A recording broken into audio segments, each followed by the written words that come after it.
जय जय श्री राधा रमण, जय जय नवल किशोर, जय गोपी चित चोर प्रभु, जय जय माखन चोर।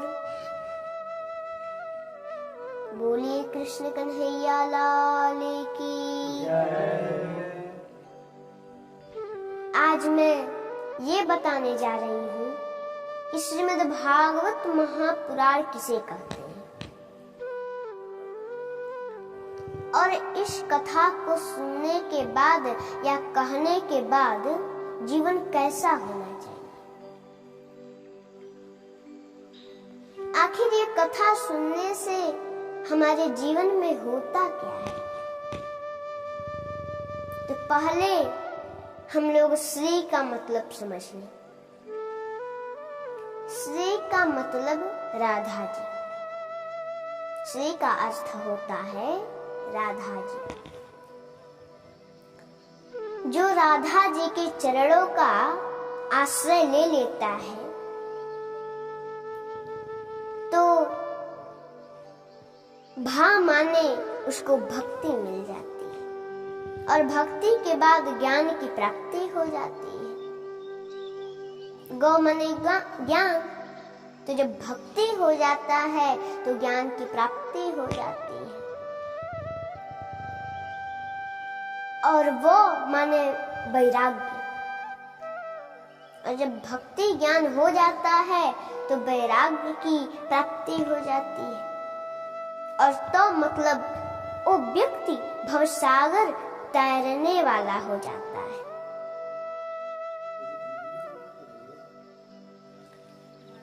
और केवल वो नहीं तरता, वो किसी को भी तार सकता है।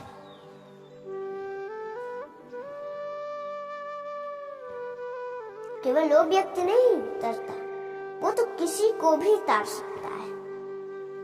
वो वास्तविक श्री राधा जी के चरणों में प्रीति रखता हो, जो ज्ञानी हो, जो भक्ति करता है, निष्काम भक्ति और वैराग्य हो, वो किसी को भी भगवान से मिला सकता है। और जिसके अंदर ये चार गुण हैं, भक्ति, ज्ञान, वैराग्य और तारने की शक्ति, वही भागवत है। अब वो चाहे पुराण हो या मनुष्य हो, यदि ये चार गुण जिसमें हैं वही भागवत है। वो सब गुण जिसमें हैं उसी को हम भागवत कहते हैं। और ये कथा सुनने के बाद जीवन कैसा हो, इस कथा को सुनने के बाद जीवन कैसा होना चाहिए। तो तृणादपि सुनीचेन तरोरपि सहिष्णुनाम अमानिना मानदेन कीर्तनी सदा हरि। अपने आप को छोटा समझे। कोई भी हो तो अपने आप को बड़ा मत समझे, अपने आप को छोटा समझे, सहनशील बने।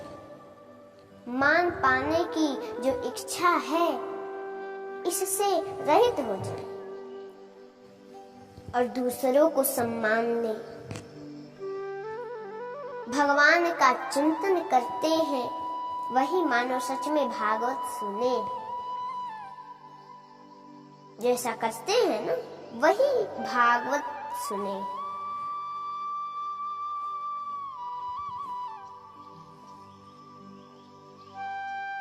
तो वही भागवतमय है और हमारे जीवन में भागवत सुनने से बदलाव आता है और लौकिक ज्ञान के साथ परलौकिक ज्ञान का भी प्राप्ति हो जाती है। तब वो भक्ति का प्रदर्शन करना नहीं चाहता। जब कृष्ण भगवान मथुरा चले गए, गोपियां निकुंज वन में बैठी थी, हजारों गोपियां, बीच में राधा रानी बैठी है और उधो सब देख रहे हैं। गोपियां अपनी अपनी स्वप्न की चर्चा कर रही हैं। मेरे स्वप्न में कृष्ण आए थे, मुरली बजा रहे थे। किसी ने कहा मेरे स्वप्न में कृष्ण आए थे, बहुत मीठी बात कर रहे थे। लेकिन सब गोपियों ने राधा रानी से बोली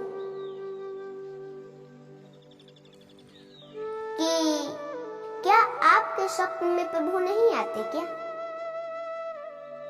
आप कभी नहीं बताती हैं। तो राधा रानी की आंखों में आंसू आ गए और बोली कि स्वप्ने पश्यन्त्या कांतम धन्यस्ता सखियोसिता अस्माकं तु गते कांते गता निद्रापि वैरिणी। राधा जी बोली कि जिस दिन से हमारे प्राण वल्लभ श्री कृष्ण, हमारे प्राण प्यारे कृष्ण हमें छोड़ करके गए हैं ना मथुरा, उस दिन से बैरिणी निद्रा भी उनके साथ ही चली गई। जब नींद आती ही नहीं तो स्वप्न दिखे कैसे, और स्वप्न दिखे नहीं तो मैं तुमसे बताऊं कैसे तुम लोगों से। जिस दिन नींद आएगी, स्वप्न दिखेगा तो मैं अवश्य बताऊंगी तुम्हें। अरे गोपियों, तुम लोग तो अभी भाग्यशाली हो कि तुम्हारे स्वप्न में कृष्ण आते हैं।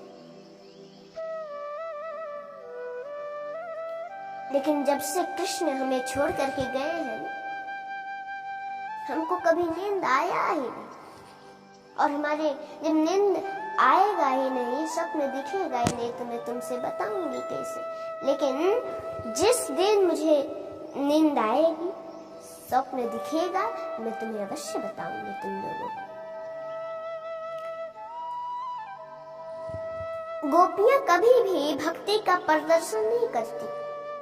उद्धव जी भी गोपियों को श्रेष्ठ माना और प्रणाम किया।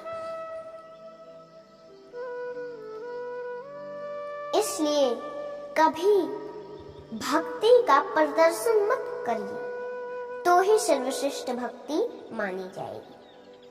और भी हमारे कथा को सुनने के लिए इस चैनल पर जो नए हैं, इस चैनल को सब्सक्राइब अवश्य करें, लाइक करें, शेयर करें और कमेंट में अपनी पुत्री समझकर, अपनी बेटी समझ करके और हमको आशीर्वाद दें।